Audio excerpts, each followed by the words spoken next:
Okay, guys, it's 9 o'clock. We're gonna do the opening of the meeting. Then we're gonna turn it over to Mr. Vince. He's gonna tell us about Order of the Arrow, which will take about 10 or 15 minutes. And then we're gonna go ahead and proceed with our Tenderfoot classes for today, which is display of the flag and getting ready for virtual camping next week. Just to let you guys know, we're recording. There's a couple of guys that can't make it today. Ethan has exams and there's a brownout in Cammy's province. Okay, Jimmy, who's going to do the Pledge of Allegiance? Pledge of Allegiance will go to Max. Okay, Max. Signs up. I pledge allegiance to the flag of the United States of America and to the republic for which it stands, one nation, under God, indivisible, with liberty and justice for all.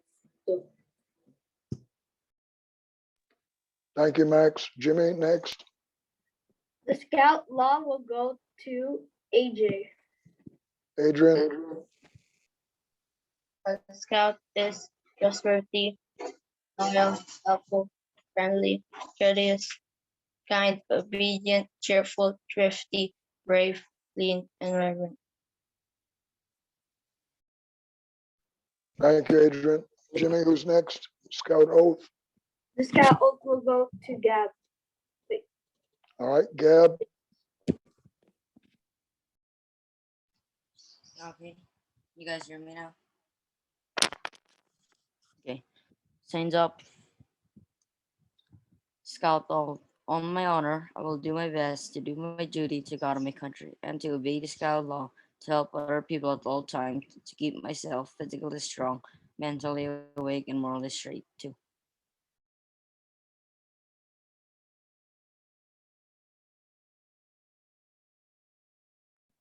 Thank you. The Outdoor Code will go to Philip. Okay, Philip.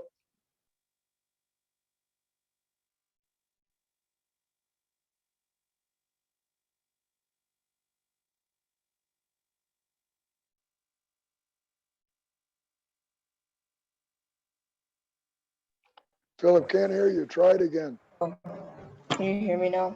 Yeah. Signs up. As an American, I'll do my best to be clean in my outdoor manners, be careful with fire, and be considerate in the outdoors and be conservation-minded too. Okay, thank you, Philip. Okay, Vince, the show is all yours now. Are you going to be doing screen sharing, Vince?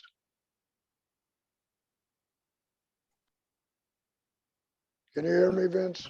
Hello, hello. Can anyone hear me? Yeah. Yes, we can hear you. All right. All right. Is Sir Ed here? Just want to confirm things. Yes, Yes, he's I am. signed in. All right. Yeah. Are we still gonna go on with the original plan, sir? Or like Yes. You show the video, review, and then Mhm. you'll run the poll. He'll need to All have right. co-host. Yeah. Vincent will need to have co-host.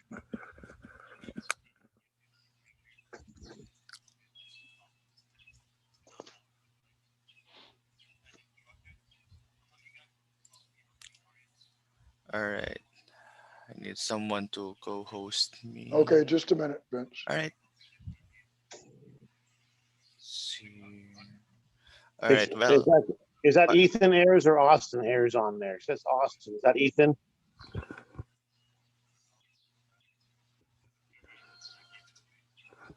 all right. Well, Sir Rick is taking care of my co-host. I'll just give a brief overview of what the Order of the Arrow is, right? So, by official title, the National Order, the Order of the Arrow is like the National Honor Society of Scouts, right? That preserves like call this American Indian culture and camping, where it's more like was like focused with the outdoors more. So they pretty much honor the scouts who have been dedicated in their works in the outside, like in the outdoor field, and also the OA has like a huge emphasis in service. All right, so let's see. Okay, I have access to the polls. I have access to the screen. Okay, we're good. All right. Okay, Don't you're mind co-host if I now. do my. Vince, you're co-host now. All right. Yes, sir. Thank you. Thank you. All right. Let's see. All right. Can everyone see my screen? I think yes. Where's my video? Oh, there it is. Back at it again with a Neko Fire background.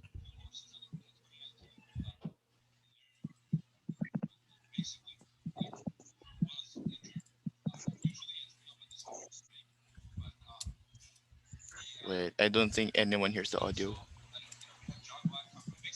Automatic. Share sound, optimize video clip. There you go. I think everyone should hear now. Yeah.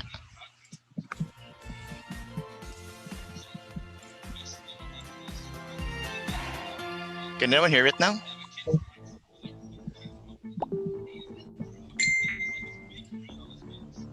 The Order of the Arrow, commonly shortened to OA, is known as the BSA's National Honor Society. It offers a taste of the very best that scouting has to offer. The opportunities are endless. At the end of the day, scouting comes down to having fun, making friends, and learning skills that you can take with you for the rest of your life. The OA facilitates all these things and more. You will be able to see what it means to be a leader and open yourself up to new leadership opportunities, whether that is through our specially designed training opportunities such as the National Leadership Seminar, or Lodge Leadership Development, or through leadership experience serving in roles such as local chapter chief or committee chairman. There are even higher opportunities on a regional or national level for those scouts who strive further. Airmen can take advantage of large-scale programs offered only to them such as Section Conclave, a National Order of the Arrow Conference, or a specialty program such as National Service Project or Hackathon.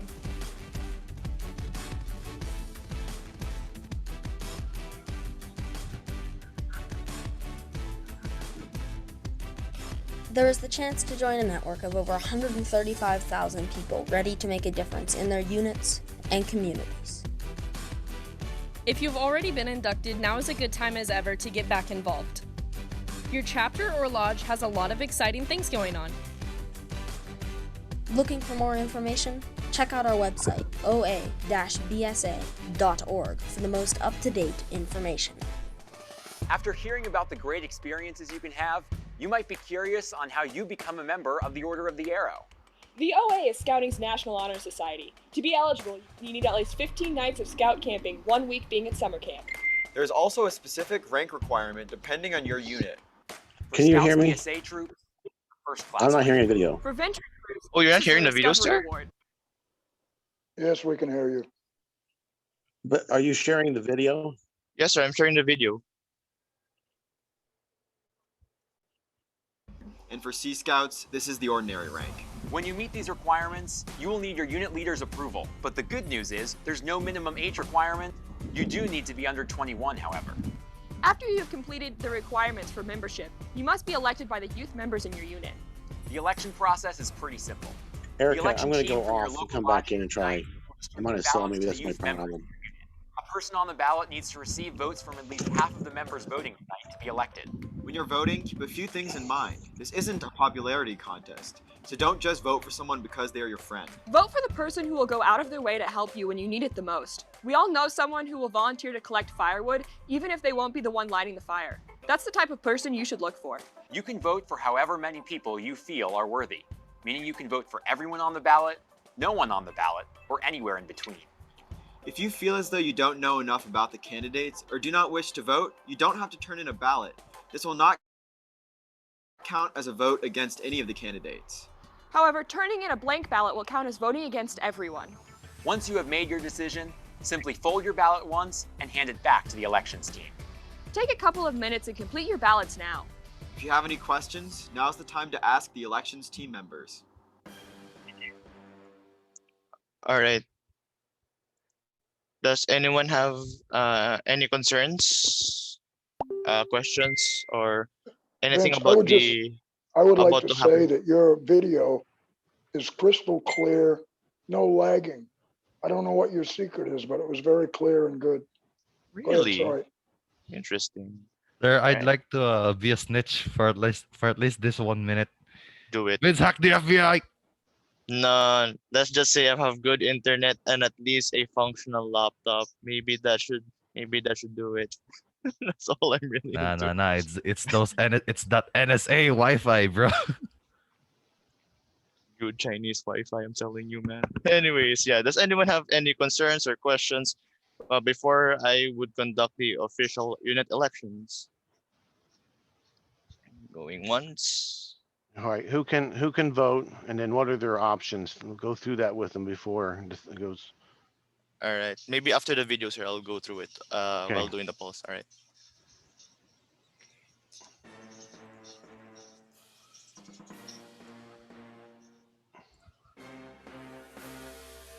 For those of you elected tonight, a big part of your induction will be agreeing to bring back all that you have learned and experienced to your unit to help them improve. They did elect you after all. For those of you who have not been elected tonight, whether you were not chosen or were not eligible, take this time to dedicate yourself to continuing to live by the Scout Oath and Scout Law. If you follow the correct path and exemplify what it means to be a good Scout, you will be chosen to serve one day in the future. And for those of you who are currently members of the Order of the Arrow, take this time to rededicate yourself to serve in our Brotherhood of Cheerful Service and take all you learned back to your unit. You will be a role model for our newly elected candidates on what they should strive to be. So there you have it, your unit election. If you want to learn more about the Order of the Arrow, you can find more information at oa-bsa.org.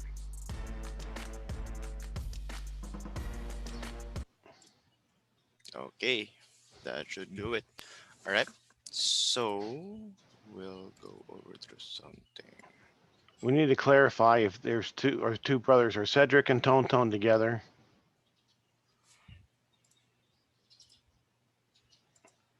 Cedric and Tonton, are you together? Because on the voting poll only allowed them one to vote. My brother went to the CR. Okay. Oh no. All right, Wait. Tonton, when the poll comes up, you vote on it, but you tell Cedric to send a private message to Vincent for his. Zoom is Okay. telling me to do a practice poll. Why? You should be able to go poll 1. Yeah, but it's making me do a practice poll. I don't know why. Unless if I could edit this somehow. Hold up. Where's the poll 1? Should it, just like we did last night. You should be able to click the poll and be poll 1.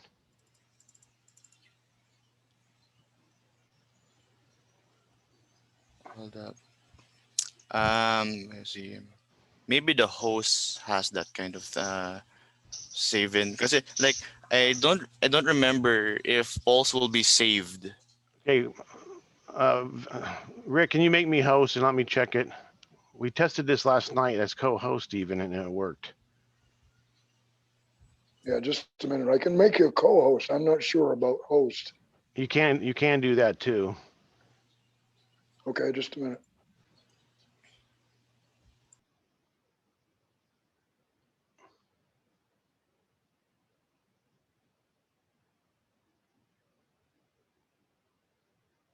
Okay, there you go, sir. You're already a host.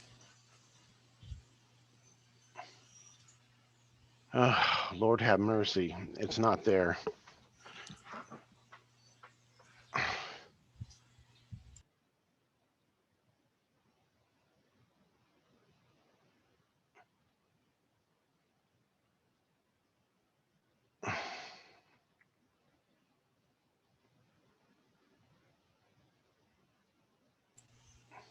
All right. Well, sir, it's doing the poll.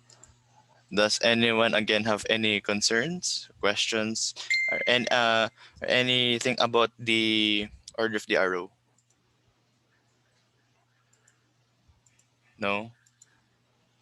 My goodness. All Okay, right. Rick, we're gonna have to go on. I'm trying to figure out how we're gonna do this. I got him, the poll was there. We made it, I made it 3 days ago. We tested it last night, Vince and I, and now it's gone. Uh,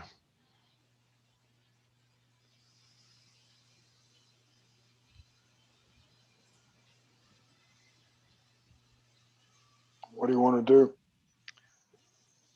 I'm gonna try to figure it out. Go ahead and press on with the meeting, and we'll try to run a poll at the end. If not, we'll walk them through how they can do it on a messenger or directly to Vincent. I think that might be the best solution is have everybody send a message. Yeah. Okay. I'm going to share my screen. I hope I can see I don't know if you can see the chat thing though, if I do it that way.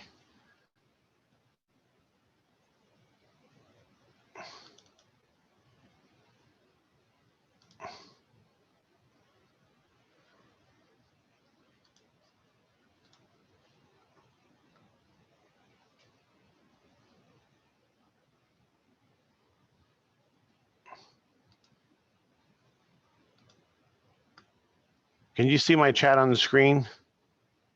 Yes. Okay.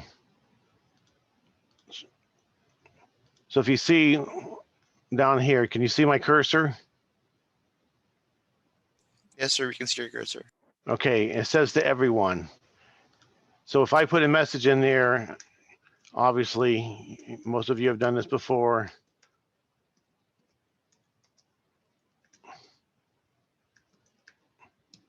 Everybody should get that message. Okay.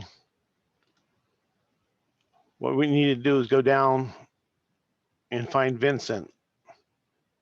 And so each one of you in your own chat need to go down here and find Vincent. And you're going to send Vincent a direct message. Okay.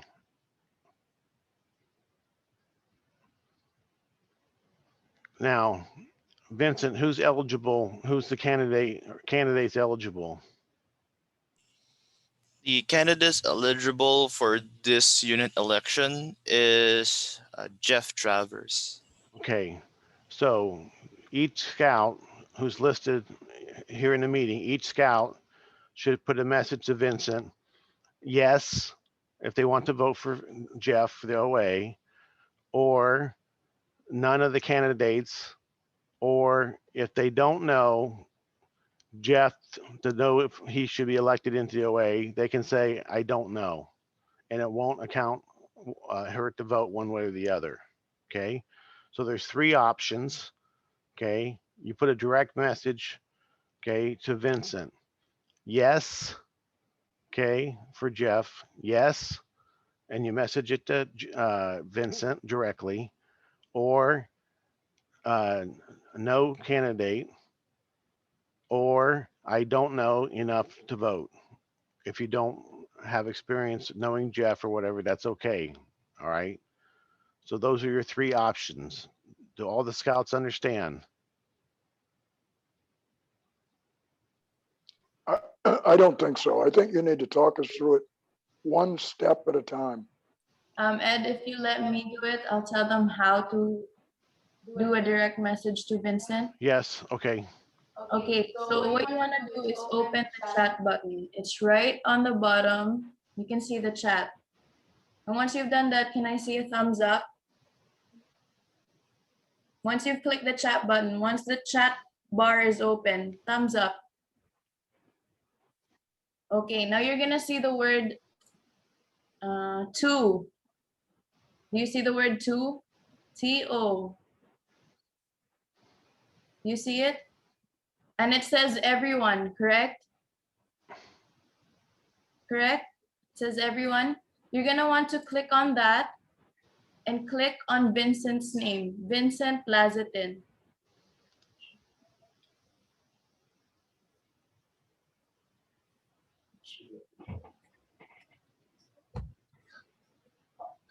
Send to Vincent Lazatin. Do you guys get that? Thumbs up if you have it. Okay, now if you have that, you can send your votes in. Okay? Thanks, Mr. Ed. Thank you too. Thank you very much, Erica.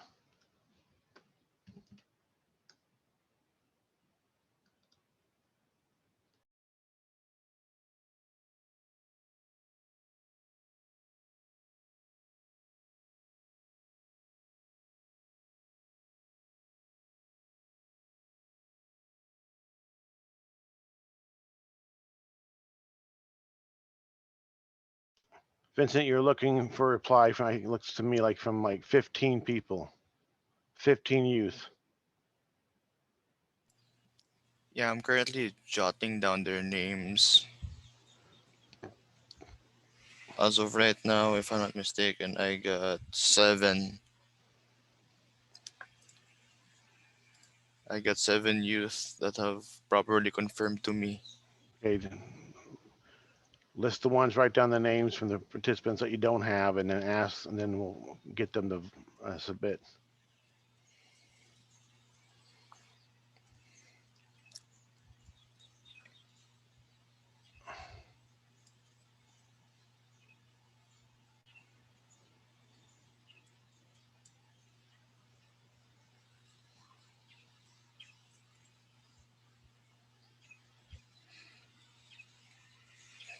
Okay, we have now 8.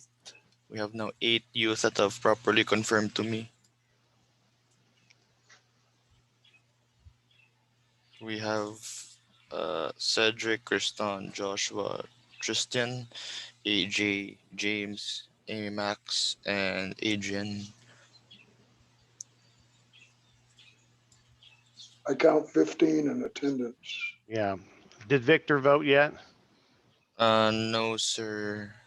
Gab hasn't yet put down his official sufficiency. I'll read down the names and tell me yes or no. So Victor, please vote. How about Kevin? Kevin hasn't. Kevin, please vote. Directly to Vincent. Philip, how about Philip? Do you have Philip? Philip, no, sir. Philip, please vote. Do you have Jimmy? James, yes. AJ? Yes. Tristan? Wait, Yes. I can't see the voting window.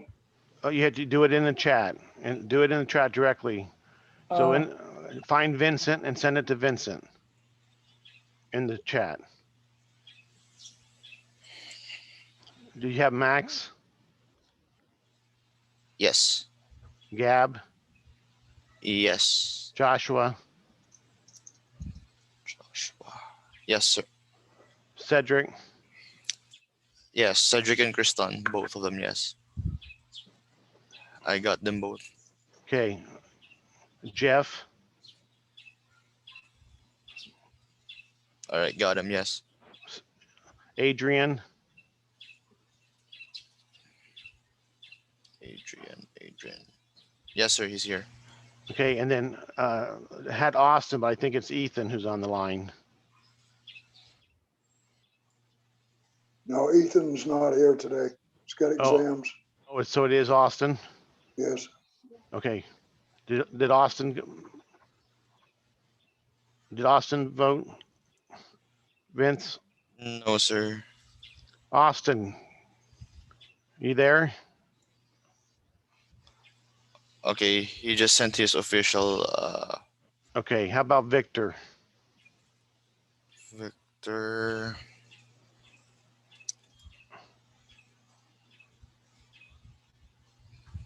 Okay, wait. He just came back from the waiting room. Yeah, okay. I put him back in. How about Kevin? Yeah, Kevin just sent his official vote. Did Philip get his in?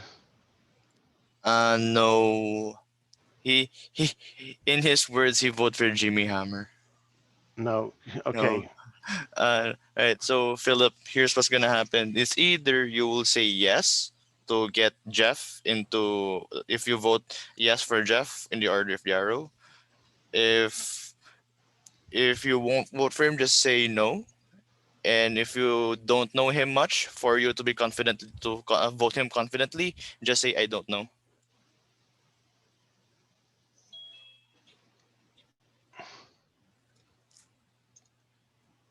And just explain one more time to Victor if he's able to do it.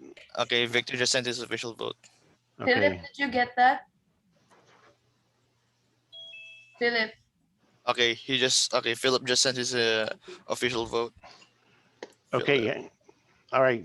We're done with this part. We'll wait and get back at the end of the meeting. So Rick, we'll turn it back over to you. And Okay, Vince, can you make me the host again, please? yes, yes.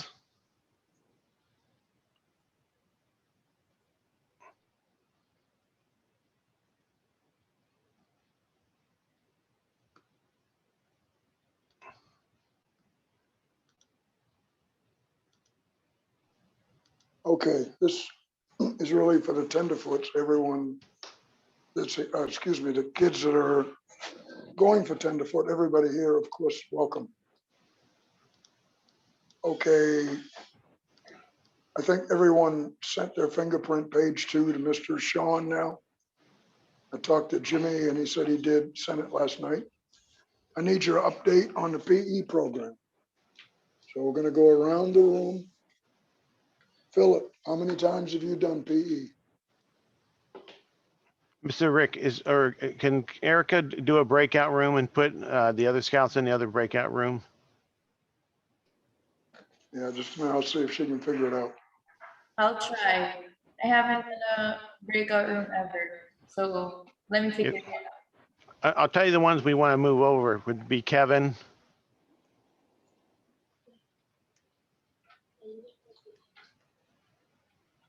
Hans and Vincent. Just a minute, she's on it. Okay, That's we fine. want Kevin.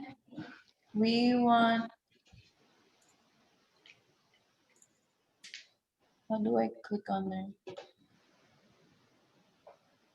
One. Okay.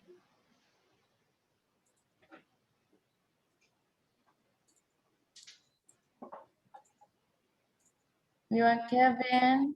Who else do we want? Vincent Lazarus there. Yes, please. Who else? Hans Dunka. Up top. Who else? Joshua. Sorio. Yes. Cedric. Who else? Jeff. Travers. Yes. In Austin. Victor. No, Victor needs to work on Tenderfoot. And so does Adrian. Okay. Okay. I have that in room 2 already. And put me in there. Okay.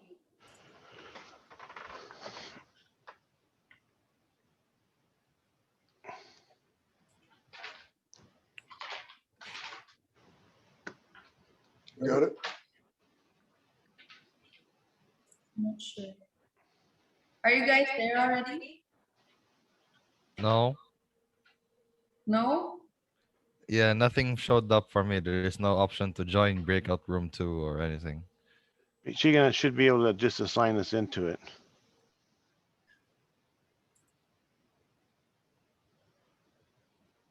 How about now? Still no. Yeah, try that. Wait, did it wrong. Because now everybody's in the... I'm sorry. You're doing fine, don't worry.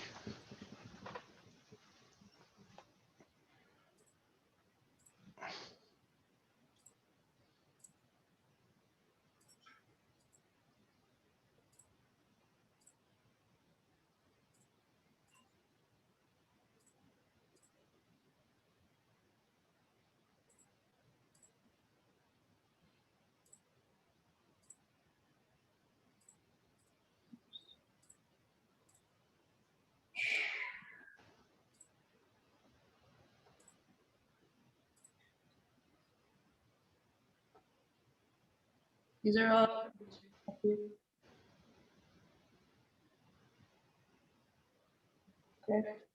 Yeah.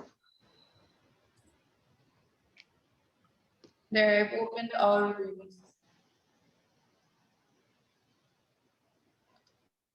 So Rick, should I join in?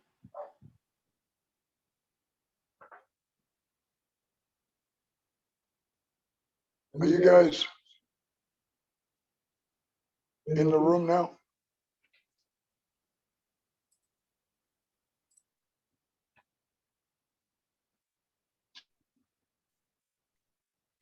Okay, just a minute, guys, so we get everybody in here.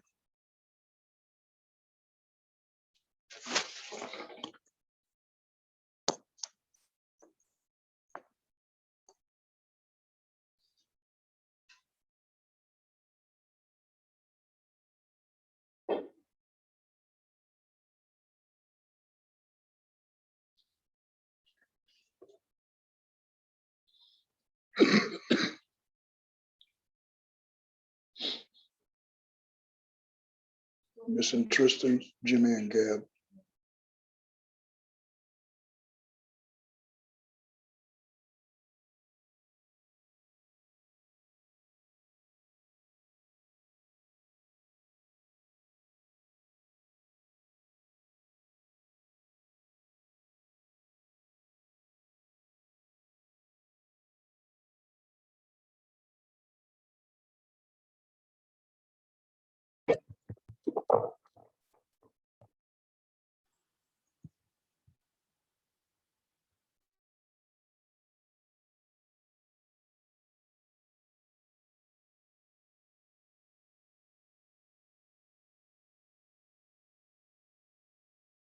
Just a minute, guys. We're waiting for Tristan.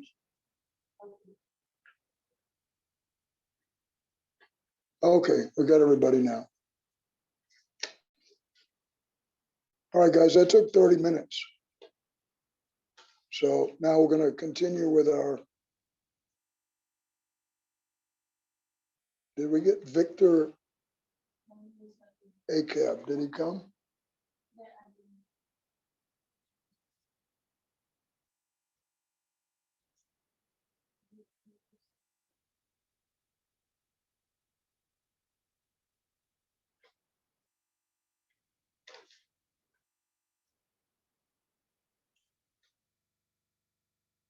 Just a second, guys.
Okay, guys, we'll go ahead and we'll start now.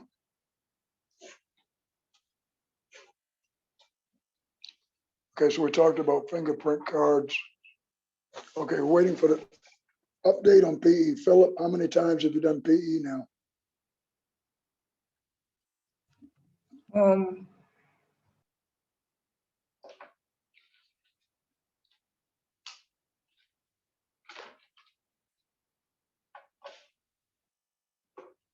How many? Wait, Tristan, how many have you got? Let me go get my paper. AJ, how many have you got? 24. 24. Okay, Tristan has the same. Jimmy, how many have you got? 23. Okay, Gab, 30. what? I got it full now. What, Gab? I got it complete all. Okay, you completed. Max, how many do you have?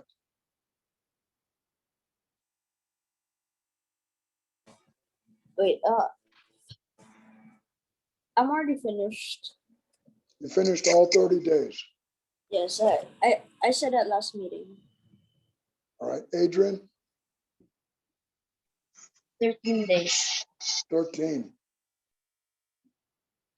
Okay, Philip, are you there yet? Yeah, I did 25. 24, okay. All right, guys, there's 2 weeks left for you to finish the remaining number of days that you have to do PE. So if you can't do the number you have left in 2 weeks, then you need to start doing it every day instead of 3 times a week so that you get finished up in time. Okay, Adrian and Max, you guys owe me updates on classes that you missed. You were supposed to watch videos. Have either one of you watched any of those videos yet? Adrian?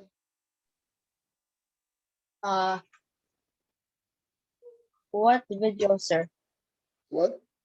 Which video, sir? Okay, you don't know. I'll send it to you after the meeting. And you need to get busy watching them. Okay?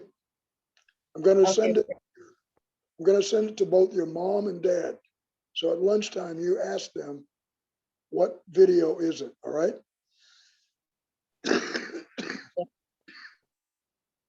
Max, have you watched the missing videos yet? I didn't get to watch it. Can you send me the Yes, I will. This is 2 weeks that we've gone through this, okay? So I'm gonna send it and you need to really watch it and then message me. I watched this video, all right? All right. Yes, sir. Okay. Great job to all of you guys. You did your public service. And also great on everyone going to the Scoutmaster Conference.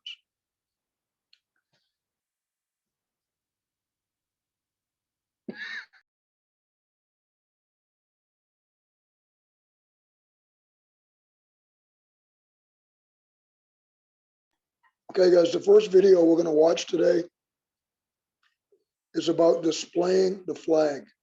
This is task 7A of Tenderfoot. This is almost a 5-minute video. It's going to tell you how to raise and lower the flag, how to fold it, and how to properly display it. So go ahead and watch this video. We've got a bunch of videos on camping after this.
Tenderfoot rank requirement 7A.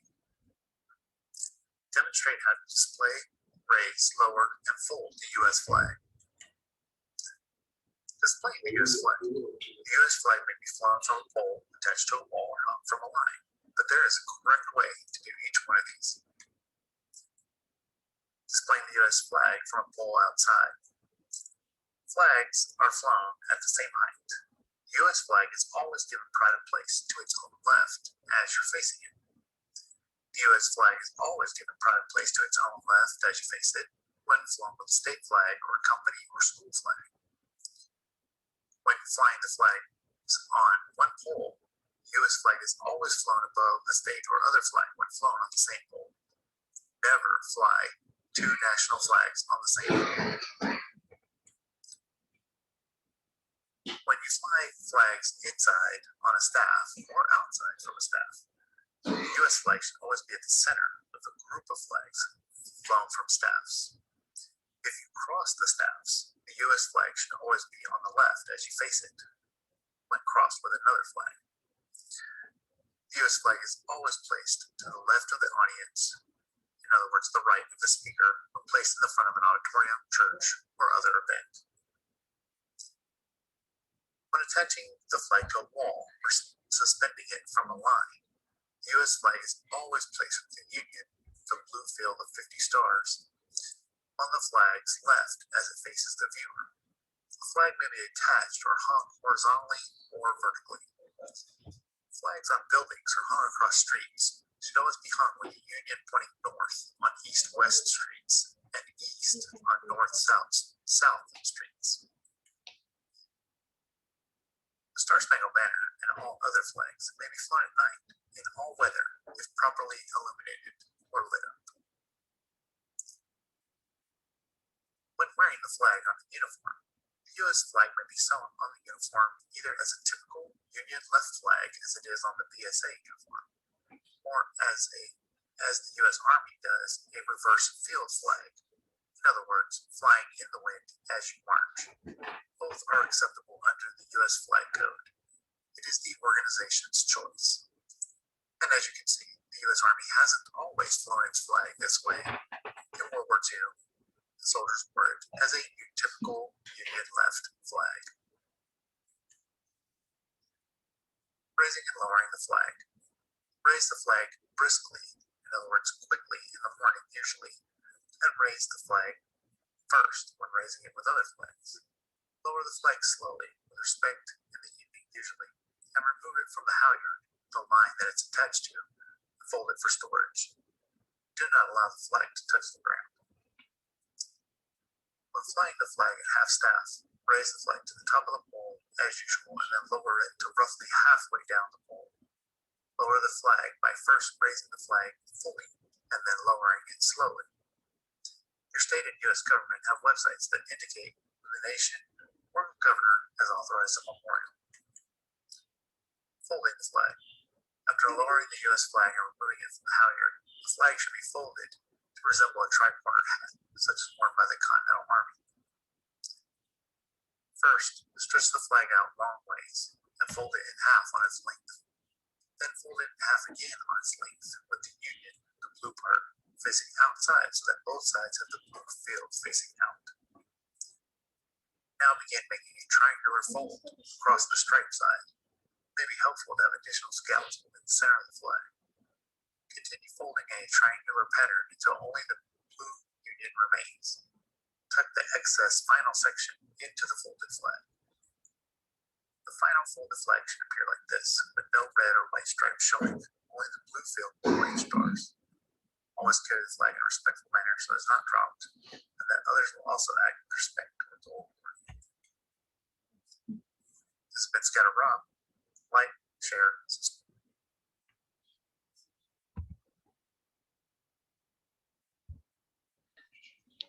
Okay, so Philip, when you put the flag at half mast, which is quicker, full mast or half mast, and why?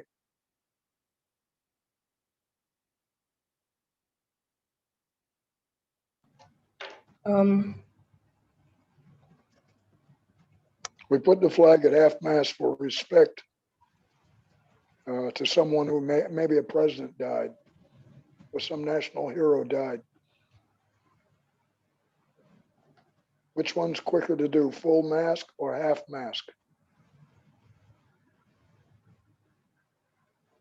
Okay, the answer is it's quicker to do full mast because when you fly the flag at half mast, you have to put it all the way up and then bring it back down to half mast. Vice versa when you're taking the flag down. You put it all the way up and then you bring the flag down.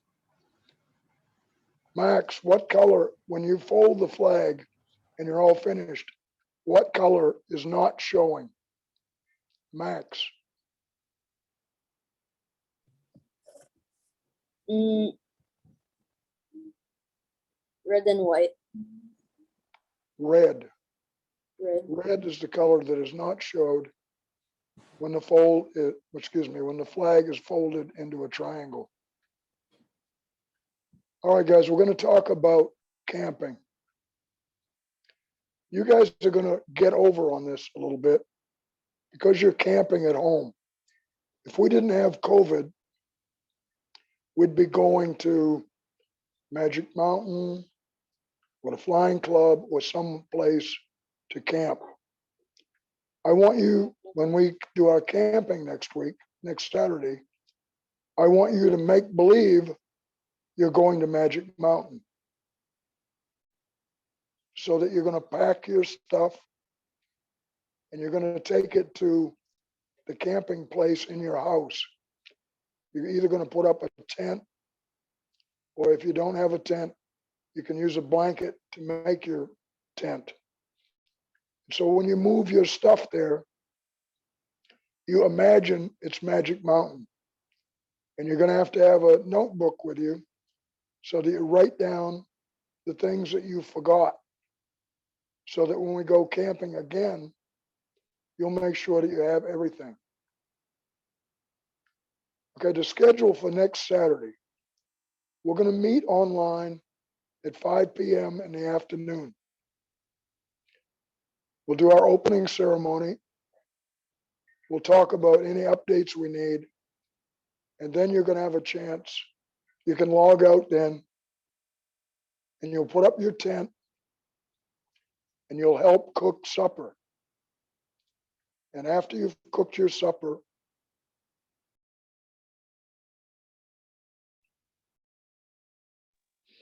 after you've cooked and eaten your supper, you'll wash dishes. I need pictures of those three things: your tent, cooking, and washing dishes, so that I can check off the requirements. We're going to meet again next Friday at 8 p.m. at night. Excuse me, Saturday night at 8 p.m. And we're going to talk about the things that you forgot. Then we're going to release you. You can go ahead and sleep in your tent. We'll have another meeting at 8 o'clock Sunday morning. And you can tell me about the ghosts that were in your tent, etc. And then we'll have a 15-minute interfaith worship service.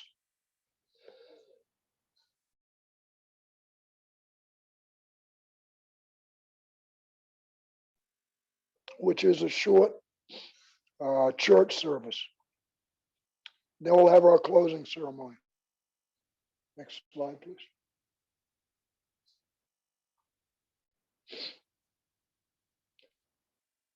All right, I'm going to post these on the chat, the messenger board. These are the 10 essentials that a scout needs to have when he's going camping: water bottle, extra clothing, skin protection, first aid. Remember, you're all supposed to have a first aid kit. Trail food, a flashlight, rain gear, map and compass, although we won't be using it this time. Matches and fire starters, and also a pocket knife. Next slide. This is the camping check sheet that I'm going to post on our messenger. This will give you an idea of the things that you need to take, along with your medication if you have if you're taking medicine. I'm not going to read every item, but you're going to need to have a big bag to put all your stuff in. And then you need to have what's called a camp pack, a trail pack that you would use training during the day. You're certainly not going to carry all your stuff during the day. Excuse me, it's called a day pack. You're gonna need a sleeping bag or blankets, your pillow, pajamas, those 10 items that we looked at on the slide just before this, any medication you need. And at 8 o'clock on next Saturday, we'll talk about those things that you forgot. And don't forget a pencil and paper so you can write these things down. Next slide. I'll post this on Messenger also. This is the way your pack should be packed. Your backpack should be packed so that the items are readily accessible. You don't want the item that you're going to use first on the bottom of your bag.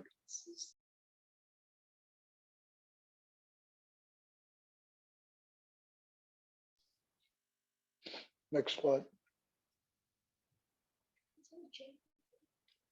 All right, guys, we're going to watch 6 videos now. Total, they're going to take 22, 23 minutes. We'll talk about each one after it finishes. First one is what you're going to basically be doing next Saturday at 5 o'clock. You're going to be presenting yourself to me and show me that you've got all your equipment. Go ahead with the video.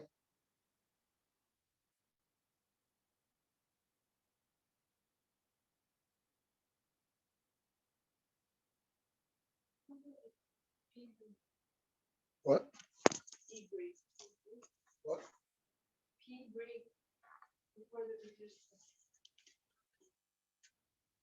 Okay, guys, I'll tell you what. We'll take a 5-minute break now because we've been at this almost an hour. I want everybody back here. It's 6 minutes to 10 now. I want everybody back here at 10 o'clock.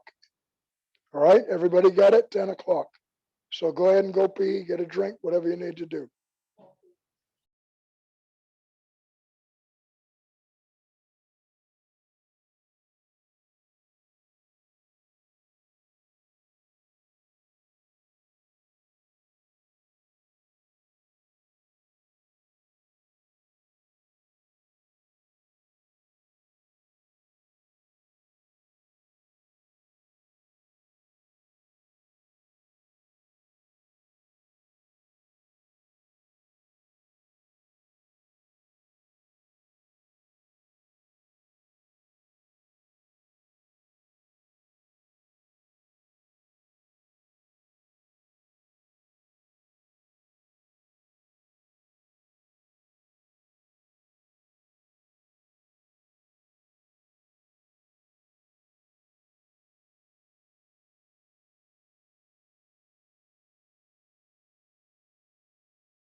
Okay, everybody get your cameras back on now, please.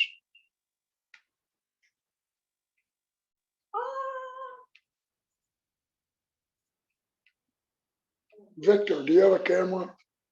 Victor. Victor, can you hear me? Okay, Victor, leave your camera on, please, okay?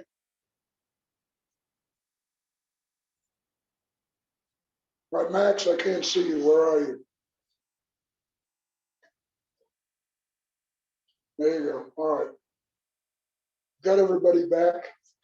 We're going to watch the video about task 2A.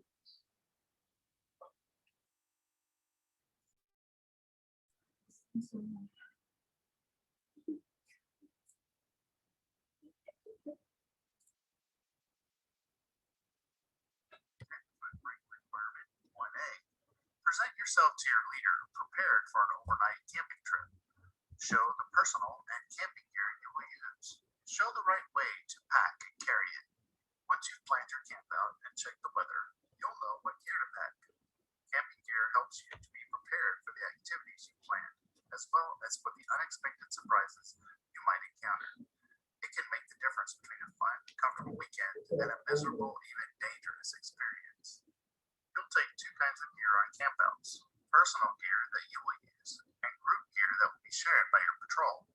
Your personal gear should all fit in your backpack so you can easily carry it. On backcountry trips, group gear will be split among the participants, meaning you'll need room in your pack for a few group items. When you're camping near the road, group gear may go in a patrol box or plastic totes. When you arrive at the departure location for your campout, your backpack should be packed and ready to go. You should be dressed appropriately for the weather and have easy access to items you may need quickly, like rain gear or a flashlight. With your personal gear squared away, you'll be ready to help assemble group gear and add group gear to your pack. For most camping trips, you can carry your gear, clothing, and food in a backpack. Your pack should be comfortable enough for a long day on the trail. Nearly all backpacks have an external metal frame or a stiff internal frame. Outside pockets on many packs are ideal for storing water bottles, maps, and other items you may want to reach quickly. Another useful feature is a daisy chain that lets you attach gear or wet socks on the outside with carabiners. A hip belt shifts much of the weight of a pack from your shoulders to the strong muscles of your legs, while the sternum strap keeps the shoulder straps in the right position. Compression straps on the sides or back of an internal frame pack help keep the load from shifting. Investing the time to properly adjust the straps and hip belts will make your pack much easier to carry. Many backpacks will have either external water bottle pockets or ports that let you run a drinking tube from a water reservoir inside the pack. These features help ensure that you drink enough water while you're hiking. Shop for packs at stores with salespeople who know how to match you with the right pack for your height, experience, and the kinds of adventures you are planning. One of the most important factors is your torso height, the distance from your shoulder blades to the top of your pelvis. The experienced salesperson will measure your torso and steer you to the right size pack. If you're still growing, choose a pack you can adjust as you get taller. Your backpack should be a bag of bags. Instead of dumping everything into your pack, sort your personal gear and clothing into nylon stuff sacks or resealable plastic bags. Stuff sacks and plastic bags will help keep everything dry and organized inside your pack. When you get home, store the bags in your pack so you can use them on future trips. Place softer items in your pack so they will cushion your back. Keep your rain gear, flashlight, first aid kit, water bottle, map, and compass near the top of the pack or in outside pockets where they will be easy to reach. Stuff your sleeping bag into its storage sack, then put it inside your pack if there's room. If not, tuck it under the pack's top flap or strap it to the frame. For maximum comfort, balance the weight of your pack carefully in the center of gravity. If that center of gravity is too high or too far from your back, you'll feel top heavy. If it's too low, you'll feel like the pack is dragging you down. Along with your personal gear, expect to carry some of your patrol's equipment and food. Your share might include a pot, the dining fly-in poles, the camp stove, and ingredients for breakfast. You and your patrol will come up with the best way to divide up group gear, but here are a few suggestions. Divide up your tent so that one scout carries the tent itself and another scout carries the rain fly poles and stakes. Give stronger scouts heavier items like cook pots and fuel bottles. Keep like items together as much as possible. For example, one scout should carry all the cooking utensils. As you use up food and fuel, rebalance the load among the patrol members. A rain cover will shield your pack when bad weather catches you on the trail. Put the cover over your pack in camp to protect it from nighttime rain and morning dew.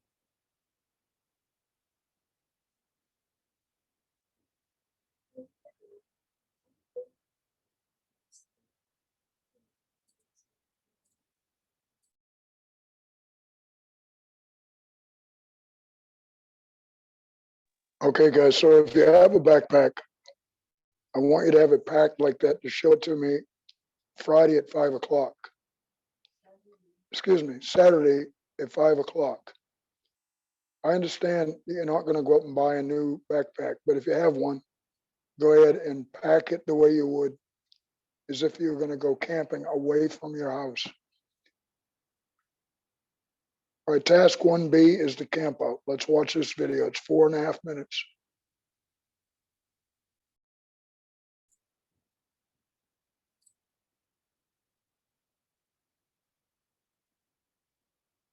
Tenderfoot rank requirement 1B. Spend at least one night on a patrol or troop campout. Sleep in a tent you have helped pitch. Choosing a campsite. A good campsite is more than a convenient place to sleep and eat. Its setting offers you safety and comfort and takes advantages of features like great views and natural windbreaks. Keep the following information in mind as you decide where to spend the night. Environmental impact. The principles of outdoor ethics will help guide you as you select the campsite. Use established campsites whenever you can or camp on durable surfaces. That is, surfaces that will not be harmed by tents and footsteps. Good campsites are found, not made. If you must move a log, a few rocks, or anything else as you pitch your tents, return everything to its original location before you leave. Safety. Pitch tents away from dead trees or trees with limbs that might fall in a storm. Stay out of gullies that could fill during a flash flood and other areas that could fill with water. If you see debris caught in underbrush or if all the grass is bent over in the same direction, choose another site. Avoid low trees and tops of hills and mountains, high ridges, and other possible targets of lightning. Camp away from hiking and game trails, especially in bear country. Look for animal tracks and worn pathways that are too low or narrow for humans. Size. A campsite must be large enough for your patrol to set up its tents and cook its meals in separate areas. Also make sure there's enough space to move around without tripping over tent stakes and guidelines. Comfort. In the summer, look for a shady site where breezes can help cool your tent and chase away mosquitoes. In the winter, find a site where trees and hillsides provide a natural windbreak. Regardless of the time of year, place your tent on the flattest spot possible. If the ground slants a bit, sleep with your head uphill. Consider the sun as well. Morning sun will help dry out your tent. Evening sun can be uncomfortably hot in the summer. Water. Each scout in your patrol will need several gallons of water every day for drinking, cooking, and cleanup.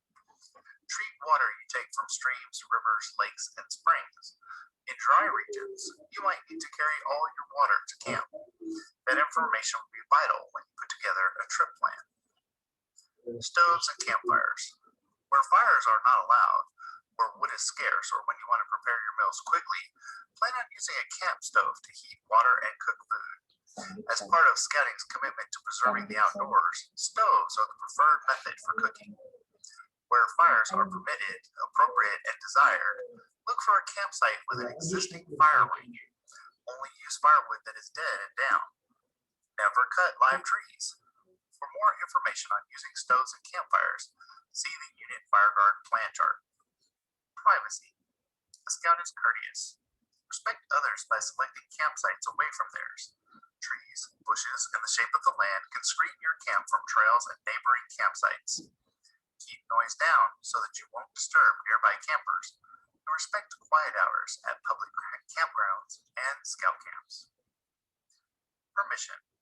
Well ahead of the date of a camping trip, contact rangers or other managers of public parks and forests to let them know you're coming. They can issue the permits you need and suggest how you can fully enjoy your campout.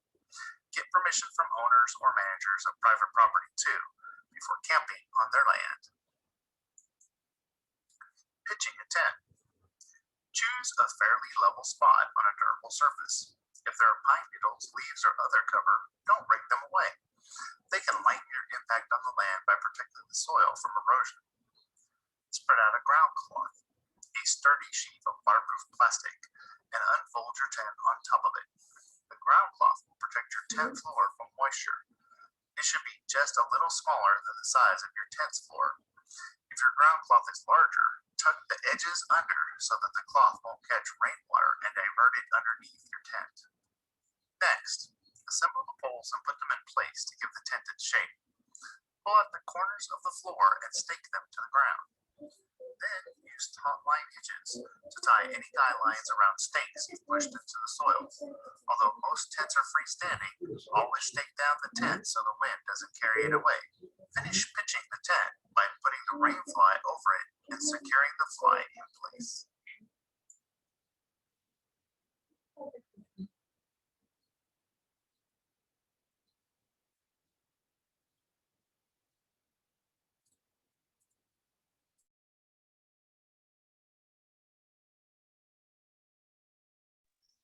Okay, so basically that video told us to open your eyes when you're finding a place to put your tent, get permission before you put your tent in camping area.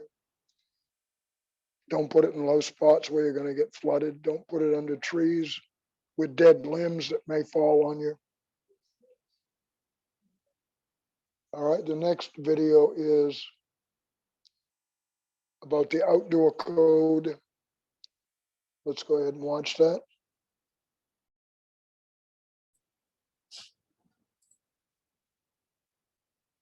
Tenderfoot Rain Requirement 1C. Tell how you practice the outdoor code on a campout or outing. The outdoor code. To define outdoor ethics a little better, the BSA created the outdoor code. That was back in 1948, when Americans were beginning to venture farther and farther into the wilderness, not to find new places to settle, but to enjoy the natural environment. Decoding the outdoor code. The outdoor code is something you should memorize, just as you've memorized the Scout Oath and Law. More importantly, you should put its principles to work, so you can play a role in preserving America's great outdoor heritage. As an American, I will do my best. I have a duty as an American and a Scout to care for the environment to the best of my ability. As more and more people use outdoor areas, Scouts should set a good example of how to care for the land. Be clean in my outdoor manners. I will treat the outdoors as a heritage. I will take care of it for myself and others. I will keep my trash out of lakes and streams, fields, woods, and roadways. Make a habit of packing out garbage you create or come across during your travels in the outdoors, and protect waterways by camping at least 200 feet, 75 steps away from the shore. Each of these small steps can add up to really reduce our impact on the environment. Be careful with fire. I will prevent wildfire. I will build my fires only when and where they are permitted and appropriate. When I have finished using a fire, I will make sure it is cold out. I will leave a clean fire ring or remove all evidence of my fire. Be sure you understand how to use campfires and camp stoves well before setting out on a trip. Follow any and all safety precautions to the letter. Be considerate in the outdoors. I will treat the land and other land users with respect. I will follow the principles of outdoor ethics for all outdoor activities. Be considerate in the outdoors includes such things as keeping your voice down on the trail, avoiding brightly colored clothing, staying on established trails, and crossing private land only with permission. Be conservation minded. I will learn about and practice good conservation of soil, waters, forests, minerals, grasslands, wildlife, and energy. I will urge others to do the same. Keep conservation in mind all the time, and you will make decisions that are good for the environment. Sharing information is one of the best ways to learn, so discuss with your fellow scouts how conservation guides your decisions. The outdoor code. As an American, I will do my best to be clean in my outdoor manners, be careful with fire, be considerate in the outdoors, and be conservation minded. All right, scouts, now go get signed off by your scoutmaster.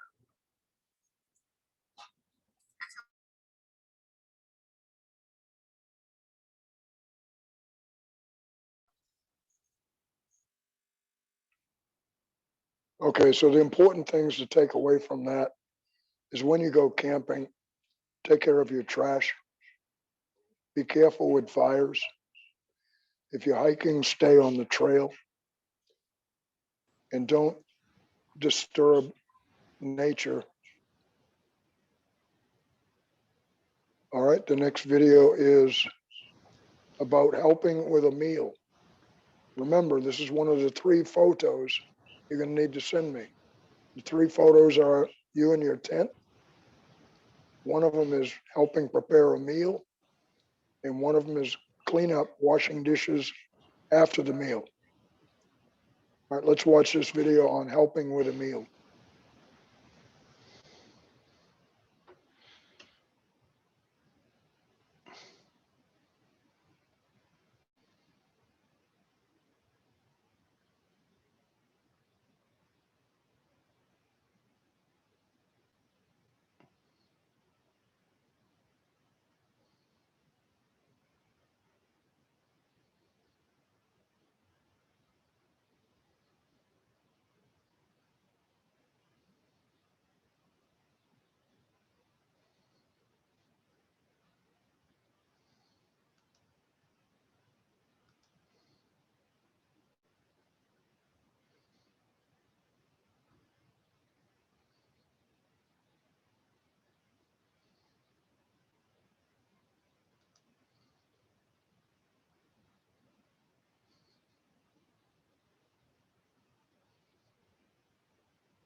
Ed, can you hear me?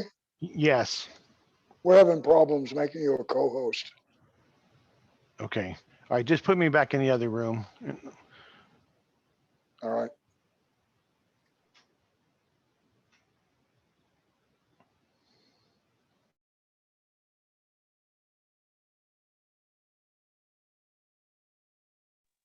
Okay, guys, let's continue. We're going to be watching a video about helping with a meal.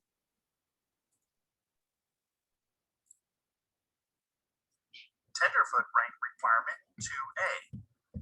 On a campout, assist in preparing one of the meals.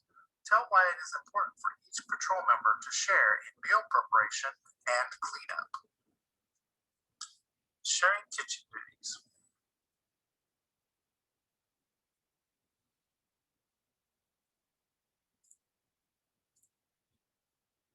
There might be times when you prepare a meal by yourself in the outdoors. Often, though, you can share the joy and the work of camp cooking with another scout or with everyone in your patrol. Cooking with a buddy. When there are 2 of you, both you and your buddy can pitch in and help with all the cooking and cleanup.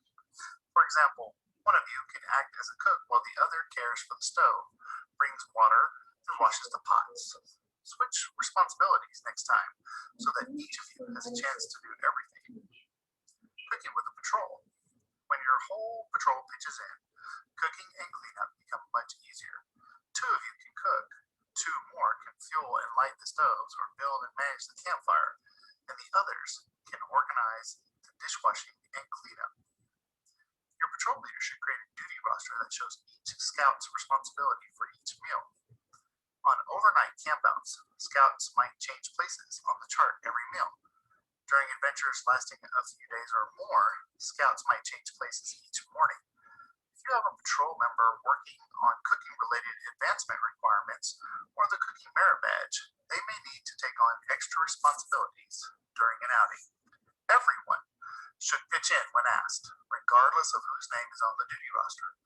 For example, the cook might need someone to stir the beef stew when he gets the biscuits out of the Dutch oven, or the cleanup crew may need someone to bring extra water. Supervising the camp kitchen.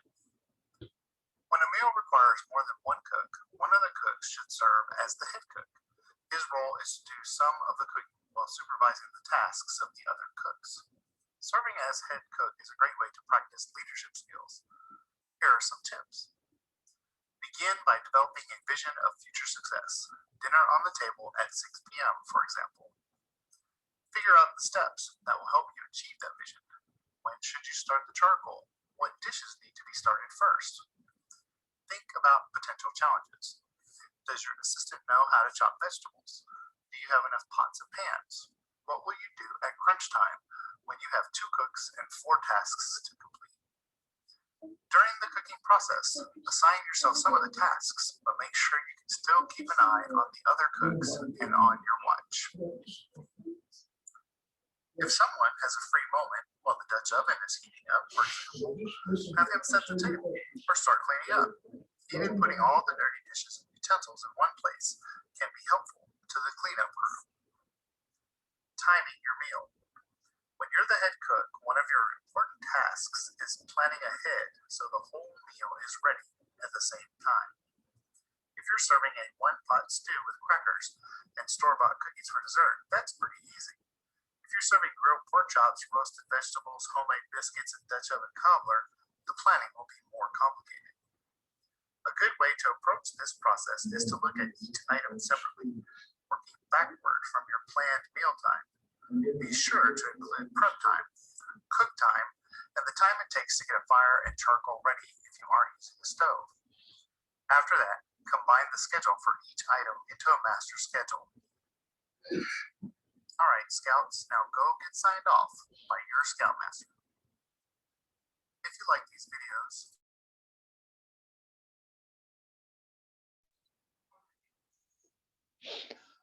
Okay, so that talks about all of the different possibilities of cooking while you're camping. If you have a lot of people to cook for, you need to make sure your timing is okay. You have enough pots and pans and food. Now, what we're going to do here next Saturday is Tristan is going to come here to camp out, and him and AJ are going to barbecue. And I recommend to you guys that you just have a simple barbecue meal, hamburgers or hot dogs. And don't forget the photo. All right, now let's watch this video on cleanup after you've cooked.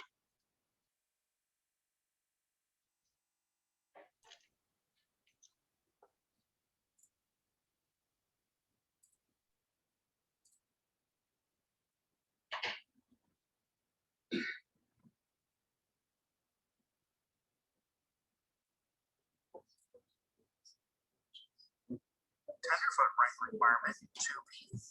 While on a campout, demonstrate the appropriate method of safely cleaning items used to prepare, serve, and eat a meal. Whether you cook with a stove or over an open fire, put on a pot of water before you serve a meal. You'll have hot water for cleaning up by the time you finish eating. As your meal is cooking, you can also do some other things to make cleanup easier. Separate clean and dirty pots and utensils. Put the clean items away. Scrape exit.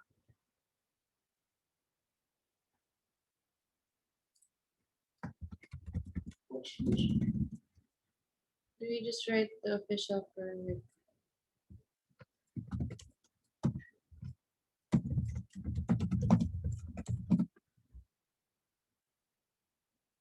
Oops.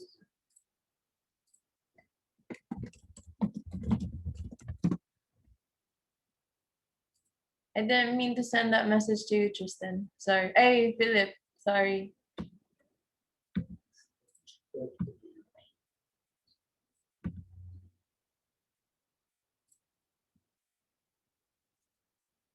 Tenderfoot rank requirement 2B. While on a campout, demonstrate the appropriate method of safely cleaning items used to prepare, serve, and eat a meal. Whether you cook with a stove or over an open fire, put on a pot of water before you serve a meal. You'll have hot water for cleaning up by the time you finish eating. As your meal is cooking, you can also do some other things to make cleanup easier. Separate clean and dirty pots and utensils. Put the clean items away. Scrape excess food into a trash bag. Pour some water into the pots that you've used if they contain stuck-on food. Throw away food wrappers, vegetable peels, and other waste. Close and put away food packages that you've opened. Follow these steps to wash a pot. 1. Scrape excess food into the garbage bag so the pot is as clean as possible. 2. Dampen a scrub pad from water from the wash pot and scrub the pot to loosen the remaining food. 3. Dunk the pot into the wash pot to remove the loosened food. If food is still stuck to the pot, scrub some more. 4. Dunk the pan in cold rinse pot or pour a little water from that pot into it, sloshing it around. Be sure no soap bubbles remain on the pan. 5. Use hot tongs to dip the pot into the hot rinse pot. Slosh the pot around. If the pan is too big, dip some water from the hot rinse pot into the pan and slosh it around. Lay clean dishes, pots, and utensils on a plastic ground sheet or hang them in a mesh dish hammock and let them air dry. Each scout can wash, rinse his own feet, cup, and utensils. Everyone also does one pot, pan, or cooking utensils. The work will be finished in no time. Dealing with leftovers. Carry food scraps home in a sealed trash bag. Don't bury leftover food or scatter it in the woods. Animals will almost always find it, and if it is not healthy for them to eat your leftover food. Food scraps can also draw animals close to campsites where they may lose their fear of humans. This can be dangerous for them and for you. Getting rid of dishwater. During campouts lasting just a couple of days, use a sieve or a piece of window screen to strain any food bits out of your wash water. Then put them in the trash. Carry wash water and rinse water away from camp, at least 75 steps away from streams, lakes, and other open water. Give it a good fling to spread it over a wide area. For longer stays at one site, check with local land manager or preferred ways of disposing of dishwater. One way is to dig a sump hole at the edge of camp and at least 75 steps away from streams, lakes, or other open water. It should be about a foot across and 2 feet deep. Pour dishwater into the sump through a sieve or a piece of window screen to catch food particles and shake them into the trash bag. Fill the sump hole when you break camp and replace any ground cover. All right, Scouts, now go get signed off by your Scoutmaster. If you like these videos,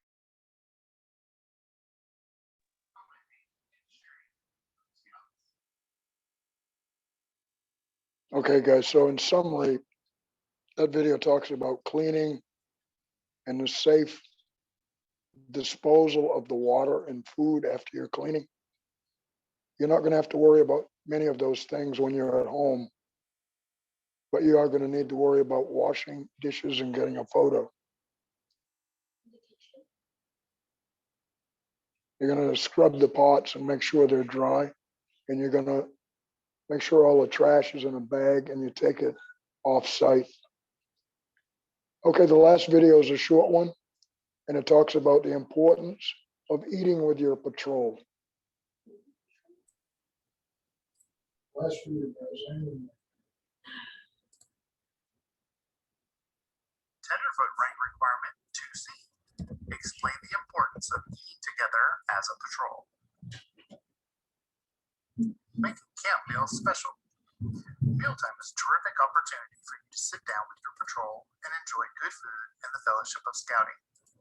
Even a simple meal can be turned into a special moment. With the busyness of cooking behind you, you can eat together and talk about what you've done on the outing. or share memories of past outings. In many troops, the senior patrol leader, assistant senior patrol leader, and adult leaders take turns eating with each patrol. Having a guest at meals gives you the chance to show off your cooking skills and also get to know your guest a little better.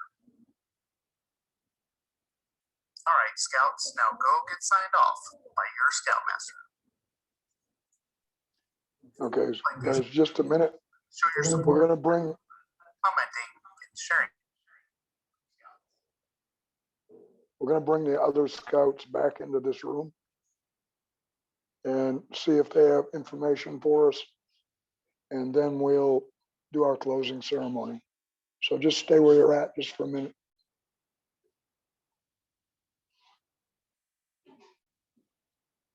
So remember, the next time we're gonna meet is 5 p.m. next Saturday. Now, if you want to put your tent up before the meeting, that's okay.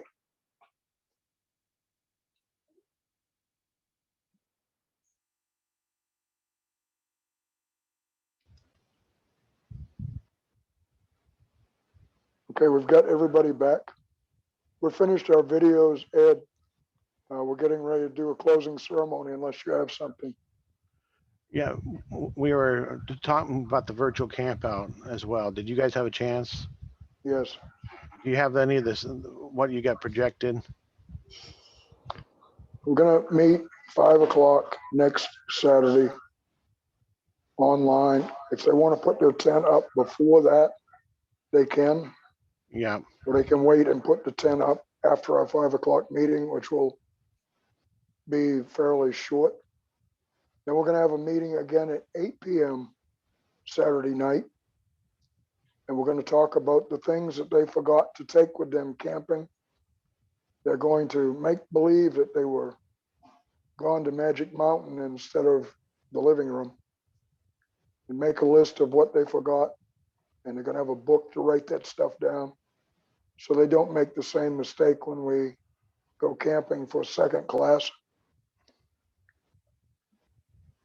We don't have any entertainment scheduled for the 8 o'clock meeting.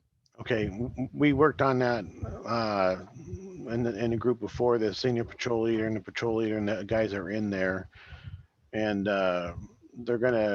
there's a couple guys working on communication merit badge. And so what they're proposing is Cedric, why don't you talk, Cedric will do like a campfire program type of thing, a couple interactive things. Okay, after you do your part and about the list and what they forgot in the Magic Mountain, then they'll try to do a somewhat of a virtual campfire program, but using interactive stuff. Cedric, why don't you talk about that real quick? Do I talk about like what we just talked about? Yeah. Okay, so I already announced it ahead of time. For the new ones or for those who still don't have, Roblox is gonna be involved for this virtual campout. Ask the guys how many have an account. Yes. How many? No, I'm pretty sure a lot has. So who are those that don't have? Aside from you hands, that's a given. Even I don't have one yet. I just made a new one. You don't have one? Account 4. Wait, account 4. If you have What? an account with Roblox. Or Roblox? Yeah, I have. Yes. Of course you have. I bet all of you do. Is there anyone that doesn't have? That's what I'm asking. Does everyone have one? Okay, Joshua, you don't have one yet?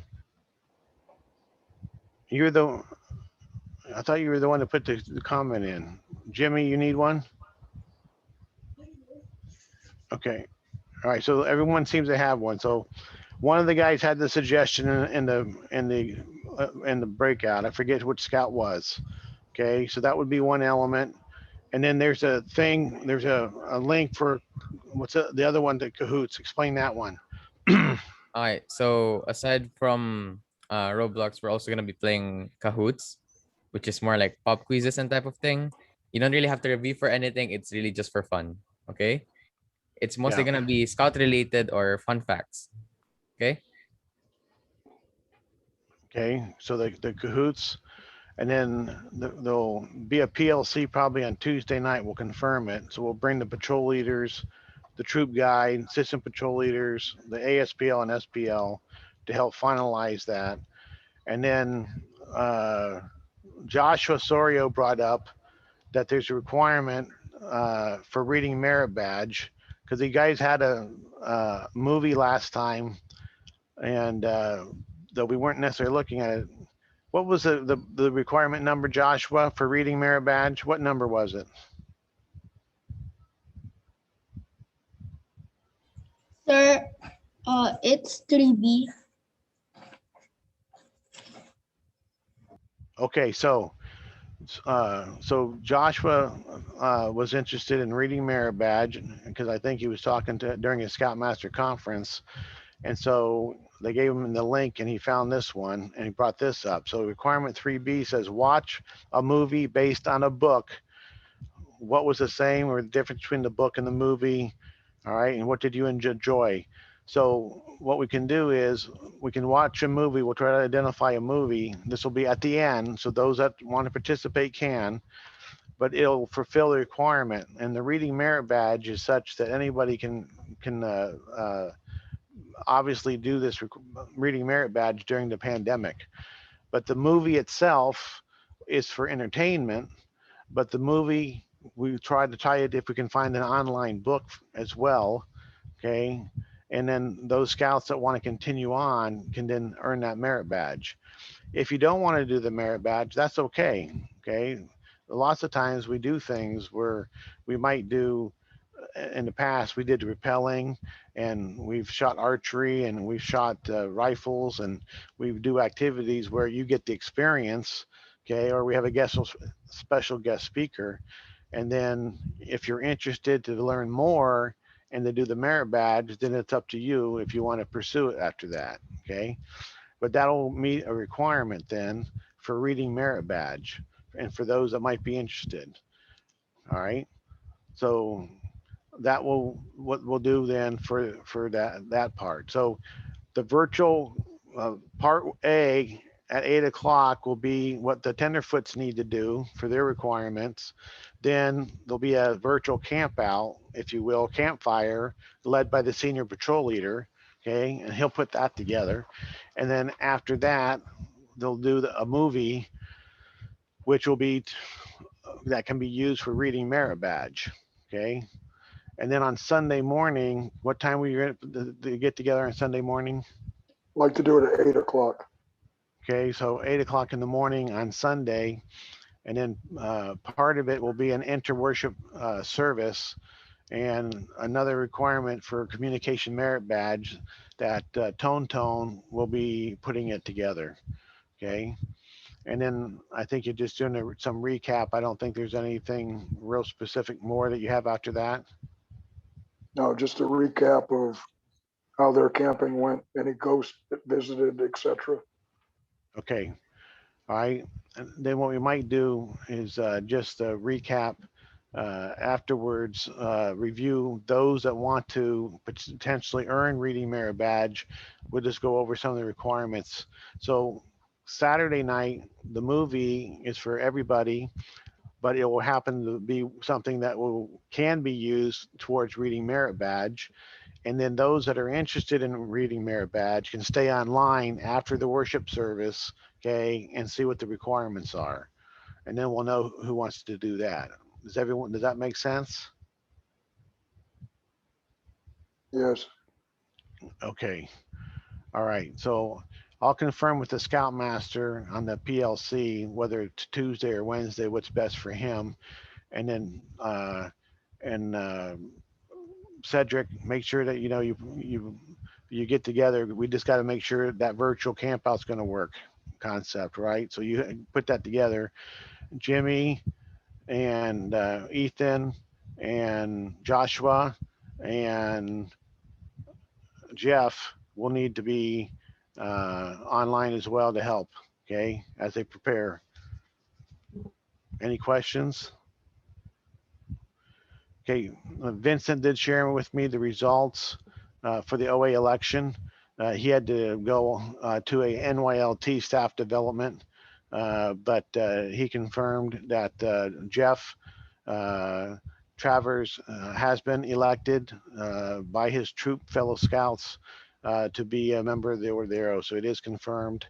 And there are a few of you that said you didn't know the thing, and that was good. That's fine. Okay, it had no impact on it. So everything went very, very well. So congratulations, Jeff. What this means is you're a candidate. Okay, you still have to take an ordeal, and we'll send you more information. We already know the dates on that as well, but we'll confirm back to you more information. Okay, we'll put it in your family group chat.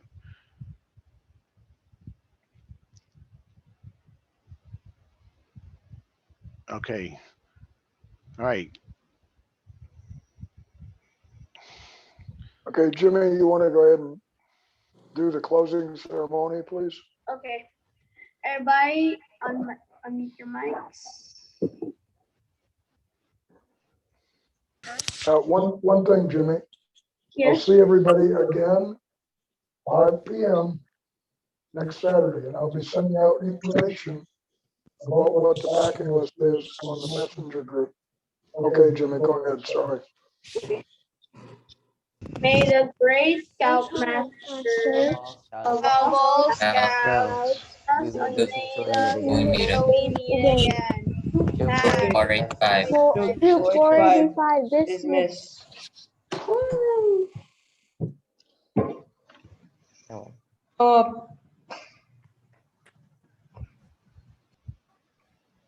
Bye. Bye. Bye. Bye, Zurich. Okay, bye-bye. Aye.